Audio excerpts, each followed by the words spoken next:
Igreja. Evangelho de Jesus, segundo escreve Mateus, capítulo 17, versículos de número 22 e o versículo de número 23, assim está escrito.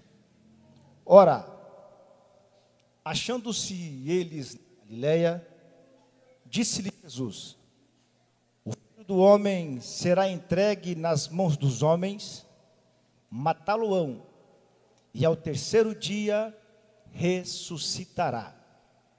E eles se entristeceram muito. Amém? Tome o seu assento. Mantenha a sua Bíblia aberta, porque nesta noite a intenção é discorrer por ela. Glória a Deus. Meus irmãos, nós temos lido nesta noite um texto no capítulo 17 do Evangelho segundo escreve Mateus. Acredito eu que todos nós que estamos aqui nesta noite já nos deparamos lendo este capítulo. Pois quantos já não leram acerca da transfiguração de Jesus? Quantos que estão aqui nesta noite já não ouviram ministrações baseadas no capítulo de número 17 do Evangelho segundo escreve Mateus? Por ser este um dos capítulos mais lidos que nós encontramos no Evangelho segundo escreve Mateus, ao lê-lo muitas vezes, deixamos de observar algumas verdades que estão inseridas no contexto deste capítulo. E nesta noite, baseando-me neste texto que ora acabamos de ler, a Bíblia nos diz que estando Jesus na Galileia, ele vai agora transmitir aos seus discípulos a sua trajetória final. Jesus vai transmitir aos seus discípulos aquilo que estava prestes a ser vivenciado por eles. Nos diz o texto sagrado que Jesus, ao discorrer por sua fala, ao transmitir aos seus discípulos aquilo que estava previsto a ser vivenciado por eles, os discípulos se entristeceram-se muito. Os discípulos entristeceram-se a ponto de entrarem em um estágio ruim, pois sabiam eles que aquilo que estava previsto Jesus Cristo passar era algo sobre-humano, que nenhum ser humano normal como nós que estamos aqui iria suportar as injúrias, iria suportar as afrontas, iriam suportar o vitupério que estava prestes a ser vivenciado por Jesus Cristo. E nesta noite, baseando-me neste texto, tomando este texto como base, eu quero lhes falar acerca da trajetória do rei. Um rei que teve por coroa aqui nesta terra uma coroa de espinho, porém hoje ele está ostentando uma coroa de glória. Um rei que teve por trono aqui nesta terra a cruz do Calvário, mas nesta noite ele está sentado sobre um alto e sobre um sublime trono, e os serafins estão acima dele, dizendo: Santo, Santo, Santo, és o Senhor dos exércitos, e toda a terra está cheia da sua glória. Meus queridos irmãos, quando nós analisamos então esta expressão narrada, expressada pelo Senhor Jesus Cristo, dizendo aos seus discípulos que o Filho do homem haveria de ser entregue nas mãos dos homens, logo encontramos aqui então a primeira fase da trajetória do rei. A Bíblia nos diz que quando Jesus com os seus discípulos reúnem-se para comemorarem aquela que haveria de ser a última Páscoa, a Bíblia nos fala então que Jesus, ao reunir-se com os seus discípulos, na noite em que ele estava ali com os seus discípulos, diz-nos o texto sagrado, que um que estava entre eles haveria de o trair. A Bíblia nos fala que após eles comemorarem aquela última ceia que lá estavam, Jesus parte com os seus discípulos agora para o Monte das Oliveiras. A Bíblia nos fala que chegando lá, o texto sagrado é enfático, é lógico em nos apresentar que os seus discípulos então, Pedro, Tiago e João, juntamente com Jesus, vão um pouco mais adiante para juntos orarem, para juntos buscarem a presença de Deus. A Bíblia nos fala que Jesus agora pede a eles que aguardassem naquele local, Pedro, Tiago e João. Jesus vai à distância de um tiro de pedra e prostra-se a orar. Agora, entenda-me uma observação, e aqui eu já quero começar a ministrá-los nesta noite.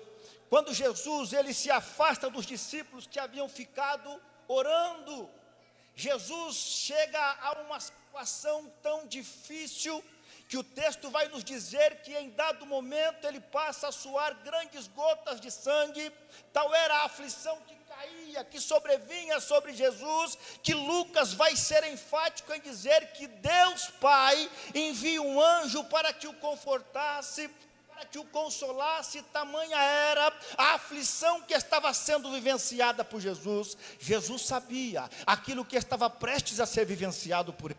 Jesus sabia aquilo que estava prestes a ser vivido por ele. Mas nesta noite, quando eu olho para este texto e analiso todo o contexto de uma igreja odierna, logo eu percebo que mesmo diante de um contexto tão lindo, mesmo diante de um contexto tão difícil, muitas são as pessoas que sequer se lembram daquilo que foi passado, vivenciado pelo nosso Senhor Jesus Cristo. Mas nesta noite eu quero louvar a Deus, porque aqui eu encontrei uma igreja que adora, porque aqui eu encontrei uma igreja que acredita no sacrifício de Jesus, porque aqui eu encontrei uma igreja que ainda busca e espera a sacrossanta palavra de Deus. Sabe o que nós encontramos nos dias de hoje? São igrejas que não se ouvem mais a palavra da cruz, que não se ouvem mais a palavra da santificação, que não se ouvem mais a palavra do arrebatamento. Sabe por quê?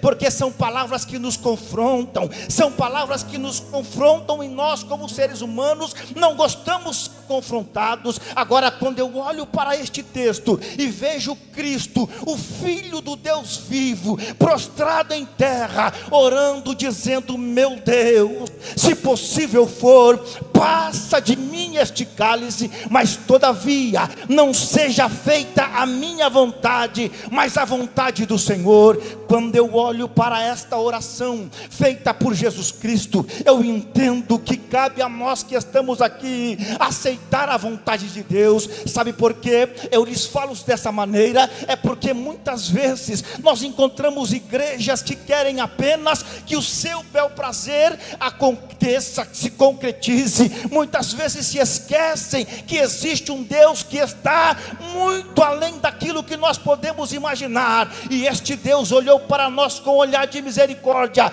e entregou o seu único filho para morrer por nós na cruz do Calvário. Você é grato por este sacrifício? Você é grato por esta entrega do nosso Deus? Se você é grato, eu já quero lhe convidar a adorá-lo nesta noite, pois está entre nós. Agora, me entenda, pelo amor de Deus, quando Jesus está lá prostrado, orando, se quebrantando diante de Deus, ele reconhecia que aquilo que estava prestes a ser vivenciado por ele era algo que somente ele seria capaz de suportar. Ou pense os senhores e as senhoras que estão aqui, que nós seríamos capazes de providenciar para nós mesmos um meio de escape, um meio de salvação. Não pense você que está aqui nesta noite que nós seríamos autossuficientes para providenciar para nós um escape. A Bíblia diz que Jesus passa a orar a Deus, e em dado momento ele vai ao local onde estava Pedro, Tiago, João, e os encontra dormindo. Muitas vezes queremos criticar a atitude de Pedro, Tiago e João, mas Lucas ele vai narrar e vai dizer que o fato daqueles homens estarem dormindo é porque eles estavam em profunda tristeza, é porque eles estavam em uma profunda agonia, em saber que aquilo que estava previsto a ser vivenciado pelo Mestre, eles não seriam capazes de fazer nada. Há um grupo de pessoas que aí dizem, que pregam por aí, que o sacrifício de Jesus se deu por 3 motivos humanos. O primeiro, a avareza de Judas. O segundo, a inveja dos religiosos. E o terceiro, a omissão de Pilatos. De fato, quando você analisa o texto bíblico, você vai perceber que você vai encontrar a avareza de Judas, você vai encontrar a inveja dos religiosos, mas também vai encontrar a omissão de Pilatos. Agora, o que eles se esqueceram é que existe um motivo maior que conduziu Jesus à cruz do Calvário. É que eles se esquecem que o motivo que conduziu Jesus à cruz do Calvário é porque um dia, João vai dizer no capítulo 3 e no versículo de número 16: porque Deus amou o mundo de tal maneira, que deu o seu único Filho, para que nele crê, para aquele que nele crê não pereça, mas tenha a vida eterna. Se esquecem que o ápice do sacrifício de Cristo foi pelo amor. Se nós entendêssemos a profundeza deste amor, a ponto de ser pregado na cruz do Calvário, porque Ele nos ama, porque Ele nos amou, e muitas vezes não compreendemos este amor tão grande, este amor imensurável, que nem a altura, nem a profundidade, nem a largura e nem o comprimento seriam capazes de mensurar este amor de Deus para conosco.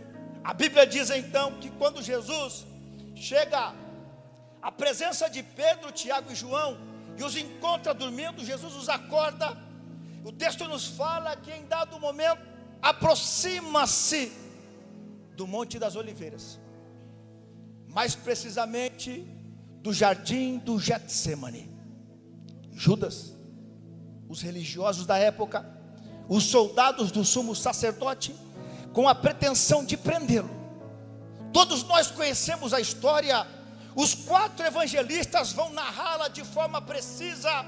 Os 4 evangelistas vão apresentar pormenores da trajetória de Jesus Cristo. Mas nesta noite a minha pretensão não é transmitir algo novo para vós outros, não, porque muitas vezes nós nos esquecemos daquilo que é costumeiro, muitas vezes nós nos esquecemos daquilo que é trivial, daquilo que nós temos o hábito de ler todos os dias. A minha intenção nesta noite é incutir na mente de cada um de vocês que estão aqui, que Jesus morreu por nós. O texto nos fala então, que aproximam-se do local onde Jesus estava, e havia um acordo entre eles, que Jesus iria ser reconhecido pelos soldados através do ósculo santo dado por Judas. Diz o texto que quando Judas aproxima-se de Jesus, Jesus sabia o que estava prestes a acontecer. Jesus sabia qual era a intenção de Judas estar ali. O texto diz que Jesus olha para Judas e diz: o que viestes fazer, amigo? Será que você consegue entender a forma que Jesus se expressa com aquele que haveria de o trair? Jesus olha para Judas e diz de uma forma bem categórica: o que viestes fazer, amigo? Quantas vezes nós confundimos esta amizade, esquecemos esta amizade com Jesus? Quantas vezes nós, devido às nossas atitudes, devido aos nossos gestos, devido às posições e posturas tomadas por nós, negligenciamos esta amizade feita na cruz do Calvário? Quantas vezes nós que estamos aqui nos esquecemos deste tão grande sacrifício, mas nesta noite nós ouvimos dele: amigo, amigo, amigo. O texto nos fala que após Jesus chamar Judas de amigo, Jesus pergunta àqueles homens que estavam lá qual era a intenção da ida deles até o Monte das Oliveiras ou até o Getsêmani, e eles dizem que eles foram prender Jesus. Agora, outra observação interessante no texto: se Jesus era conhecido naquela época, se Jesus tinha o seu nome em evidência devido aos milagres operados por ele, por que aqueles soldados que estavam no Getsêmani não o conheciam e fazia-se necessário um beijo para identificar Jesus? É porque muitas vezes, e parafraseando convosco nesta noite, certas fases das nossas vidas, nós não conhecemos mais Jesus. Nós deixamos de conhecer Jesus, porque tomamos postura, tomamos decisões, tomamos certas atitudes que nos conduz a nos esquecer de Jesus, a deixá-lo de conhecer. Mas nesta noite Ele lhe apresenta novamente, dizendo que Ele ainda te ama, que Ele é o mesmo, que Ele não mudou. Ainda que tudo pareça difícil para você, nesta noite a palavra de Deus lhe diz que Ele ainda te conhece, Ele ainda te ama, Ele ainda é o mesmo. O texto nos fala então que aqueles soldados apresentam-se qual era a sua intenção: prender a Jesus. Marcos, Jesus vai responder para eles: eu sou. Elvis, eu sou.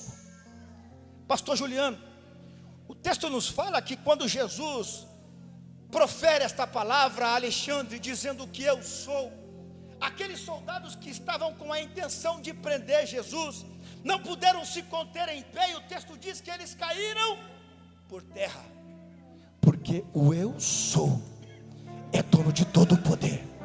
Porque o eu sou, quando Ele fala, a terra treme. Quando Ele fala, não existe problema difícil. Quando Ele fala, ainda que todos dizem que não tem mais jeito, mas quando Ele fala que tem jeito, pode levantar-se quem for, a vitória no final dela é certa. Louvado seja Deus. Diz o texto então, que aqueles soldados, ao ver aquilo que estava acontecendo, levantaram-se, e Jesus por si só, Ele se entrega nas mãos daqueles soldados, o conduzem, Alex, até a presença das autoridades daquela época. Dizem os historiadores que Jesus foi julgado 6 vezes, 3 vezes no cunho religioso, 3 vezes no cunho jurídico daquela época, na chamada Lex Romana. Ele foi julgado 6 vezes. Tudo isto porque ele estava sendo entregue nas mãos dos homens. Na presença de Pilatos, Jesus é julgado. Na presença de Herodes, conduziram ele, pois tratava-se da jurisdição de Herodes. Herodes, não vendo o que culpá-lo, entrega-o novamente às mãos de Pilatos. Pilatos, não vendo a que acusá-lo diante daquilo que ele estava sendo acusado pelos judeus, ele lava a sua mão, negligenciando uma atitude que poderia ser tomada por ele. O texto nos diz que naquela época havia um costume entre o povo judeu, que na Páscoa era solto um prisioneiro. Alguém poderia ser solto, alguém poderia ser liberto ou libertado diante da festividade da Páscoa. Pilatos então, ele pergunta àquela multidão que conduziram Jesus até lá, pergunta a quem que eles queriam que soltasse. E aquela multidão que estava lá, unânime, em um brado uníssono, diziam: soltem Barrabás, crucifiquem Jesus. Soltem Barrabás, crucifiquem Jesus. Mas até chegar a este cenário, Jesus foi esbofeteado. Até chegar a este cenário, cravaram-lhe uma coroa de espinho. Até chegar a este cenário, bateram-lhe com uma cana. Até chegar a este cenário, Jesus foi açoitado.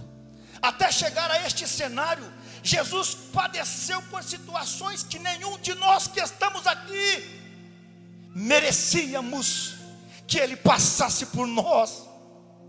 Nenhum de nós que estamos aqui somos dignos de tal sofrimento sofrido ou levado por Jesus Cristo. Ah, se nós entendêssemos, volto a lhes repetir, este imensurável amor de Deus, aonde a palavra está sendo pregada aqui nesta noite, e tem pessoas que me perdoem, mas pessoas que estão totalmente desapercebidos diante daquilo que está sendo pregado aqui nesta noite. A Bíblia diz que Jesus está lá agora, diante daquela turba, que brada de forma unânime: soltem Barrabás, crucifiquem Jesus. Agora, existe uns detalhes lindos que nós encontramos na Bíblia. O nome Barrabás, na sua etimologia original, significa filho do pai. Bar, filho, Abba, pai. Quando a multidão brada dizendo: soltem Barrabás e crucifiquem Jesus. Entenda comigo agora uma conjectura. Quando soltam Barrabás e crucificam Jesus, Jesus, ao ser crucificado no Calvário, o Filho do Pai estava sendo livre. Agora, aplicando a vocês que estão aqui, quando Jesus foi ao Calvário, os filhos do Pai, a igreja do Senhor, estava sendo liberta de tão grande condenação. Você pode adorar a Ele aqui nesta noite. Se você pode adorar a Ele, eu lhe convido a fechar os seus olhos por um momento e já começar a adorar a presença deste Deus.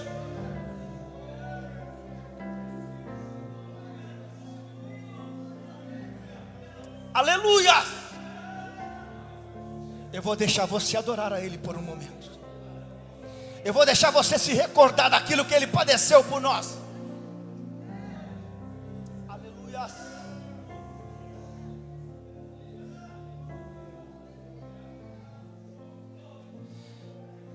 O texto nos fala então que diante daquele julgamento, diante daquilo que estava acontecendo, soltam Barrabás e conduzem Jesus ao Calvário. Todos nós sabemos, e é do conhecimento de todos que estão aqui, que a cruz era preparada antes para a pessoa que iria ser depositada naquela cruz. Ou seja, a cruz em que Jesus foi crucificado não cabia a nós, ou não cabia a Ele.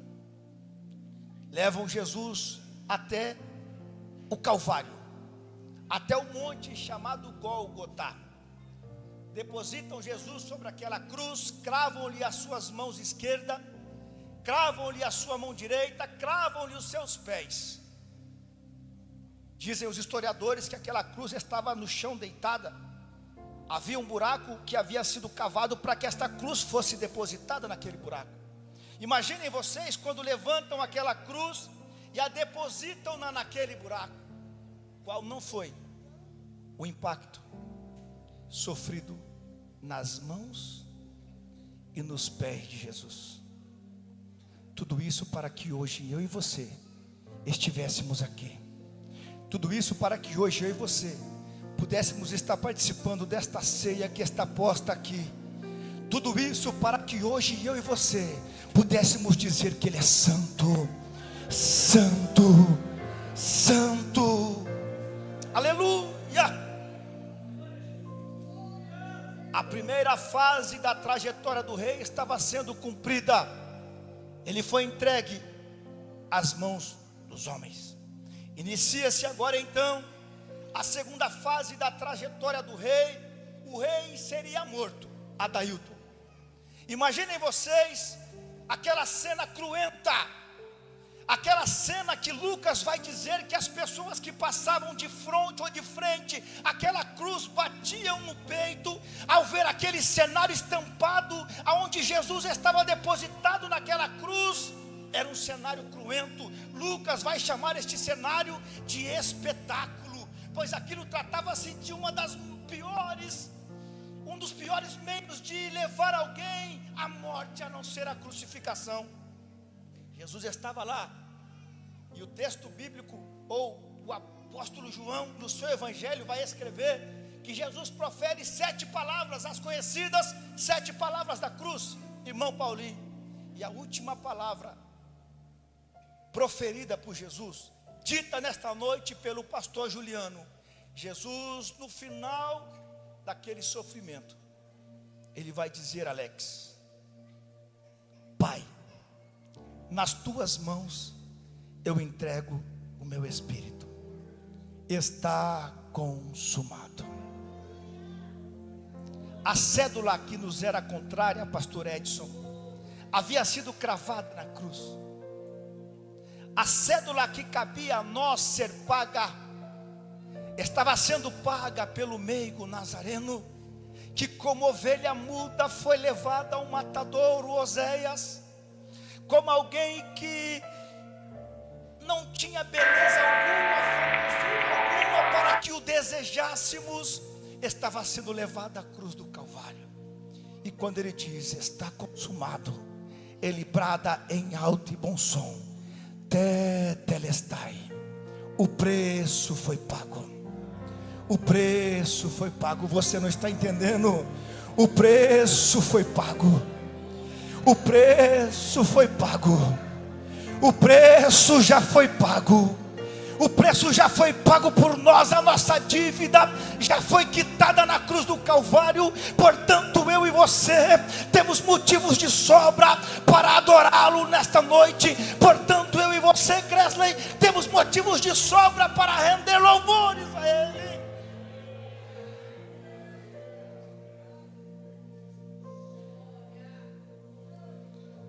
Eu sinto a presença dele aqui de uma forma imensurável, de uma forma maravilhosa. Diz a Bíblia que Jesus dá o último brado. Acontecem ali 5 coisas que marcaram a história. A primeira delas: o véu do templo se rompeu de alto a baixo. A segunda: a terra tremeu. A terceira: fenderam-se as rochas. A quarta: abriram-se sepulcros. E a quinta: muitos santos suscitaram e entraram dentro das cidades e foram vistas por muitos. Agora, eu fico imaginando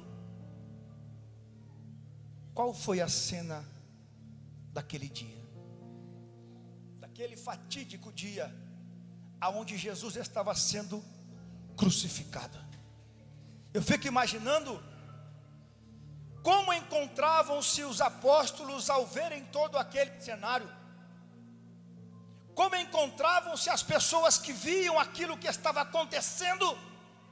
Uns olhavam com olhar de desdém, outros olhavam com olhares apreensivos, muitos olhavam com olhar de tristeza, outros olhavam com um olhar mais preciso, dissecando aquela cena, tentando identificar qual é a veia, ou quanto está fluindo de sangue.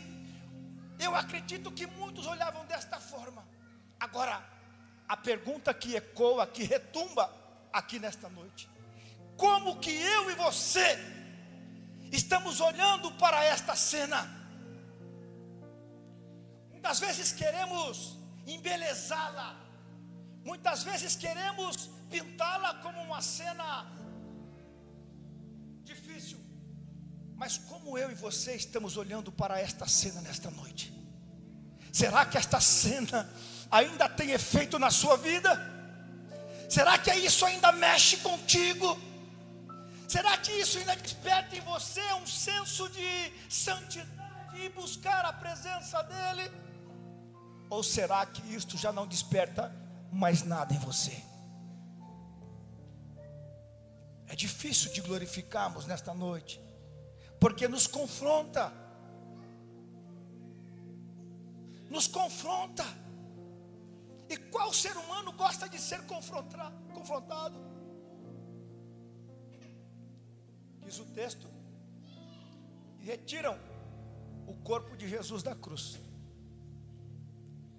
conduzem-no a uma tumba nova. Para muitos acabou ali, para outros foi mais um. Para muitos que estavam lá acompanhando aquele cenário, foi apenas mais um perturbador. Foi apenas mais um.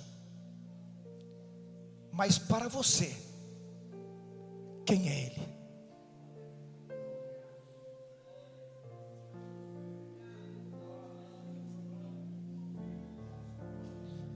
Mas para você, Ele ainda é o Senhor da sua vida?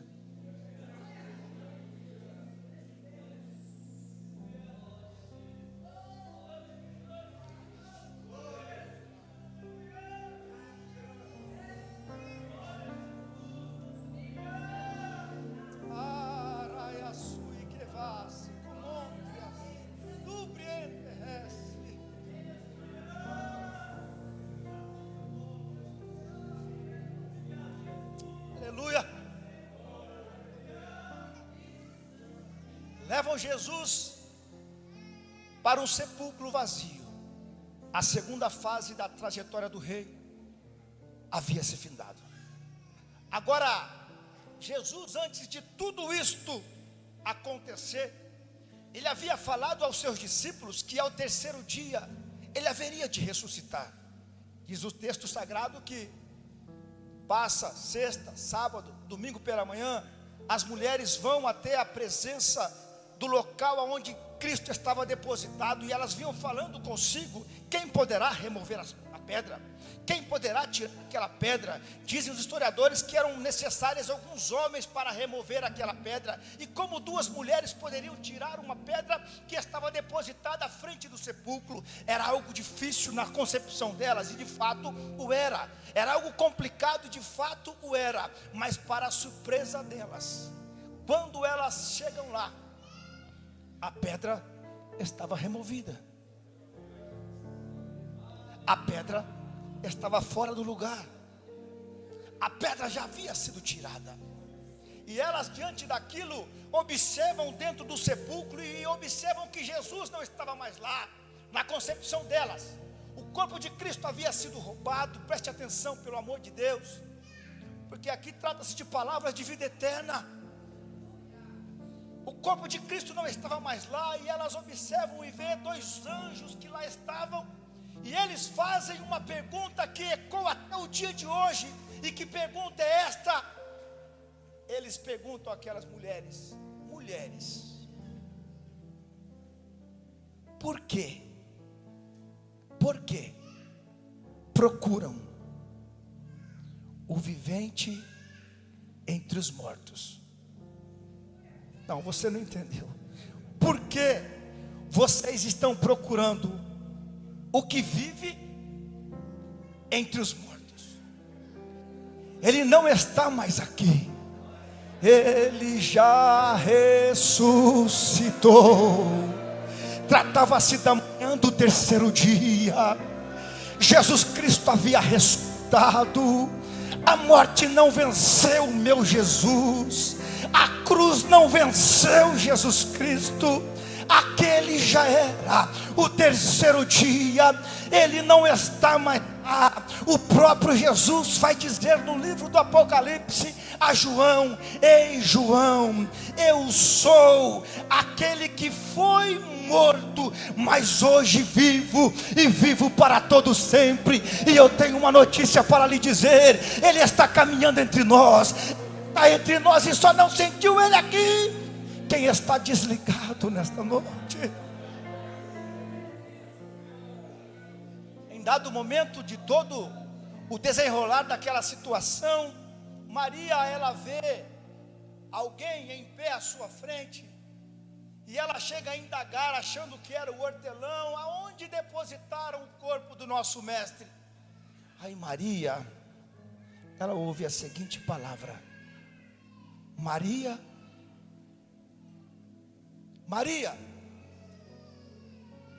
Ela conheceu a voz do seu Senhor: Rabone, Raboni, Rabone. Era aquele o terceiro dia. Jesus já havia ressuscitado.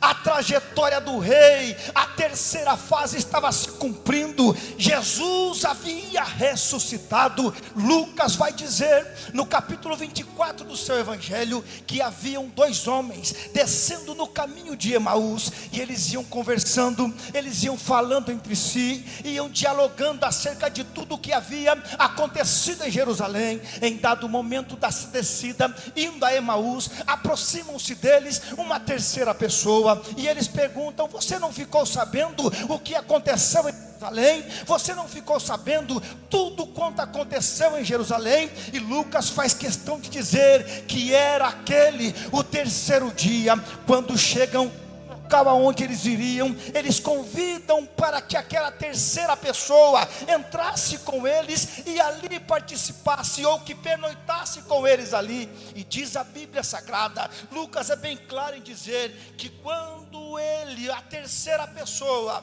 pega aquele pão e parte, e não sabiam eles que era Jesus que lá estava. Diz o texto que quando ele parte o pão, no partir do pão, eles perceberam que quem estava lá era Jesus. Mas ele oculta-se nos olhos de todos eles que estavam lá. Agora, o que me chama a atenção, pastor Samuel, é aquilo que um deles vai dizer. Olha, como não percebemos nós, que desde o momento em que ele se aproximou de nós, não ardia em nós o nosso coração? É porque é impossível alguém estar na presença de Jesus Cristo e não sentir o seu coração palpitar. É impossível alguém que está na presença de Jesus Cristo não sentir o seu coração arder. O seu coração ainda está ardendo nesta noite.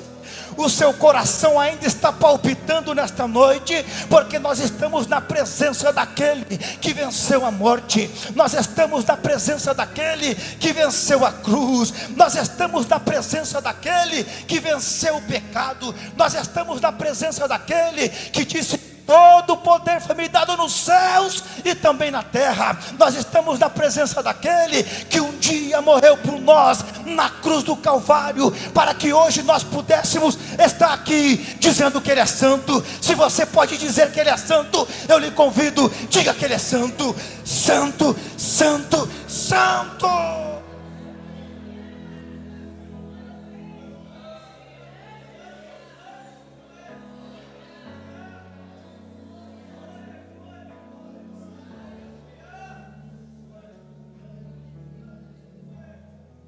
Glória a Deus.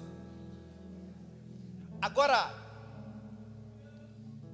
para concluir a trajetória do rei, ele foi entregue nas mãos dos homens. Pastor Brás, ele foi morto, ele ressuscitou ao terceiro dia. Atos dos Apóstolos vai dizer que ele foi assunto aos céus. Mas os anjos que lá estavam diziam: varões galileus, por que vocês estão assim, atônitos, olhando para o céu? Porque da mesma maneira em que vocês estão vendo subir, hão de vê-lo voltar brevemente. O rei que morreu, que ressuscitou, ele vai voltar para buscar para si um povo seu, lavado e remido de boas obras. E nesta noite eu quero acreditar que assim como eu, existe aqui um povo que fará parte desta igreja remida. Se tem, eu lhe convido a levantar as mãos e colocar-se de pé, e junto comigo adorar a Ele aqui nesta noite. E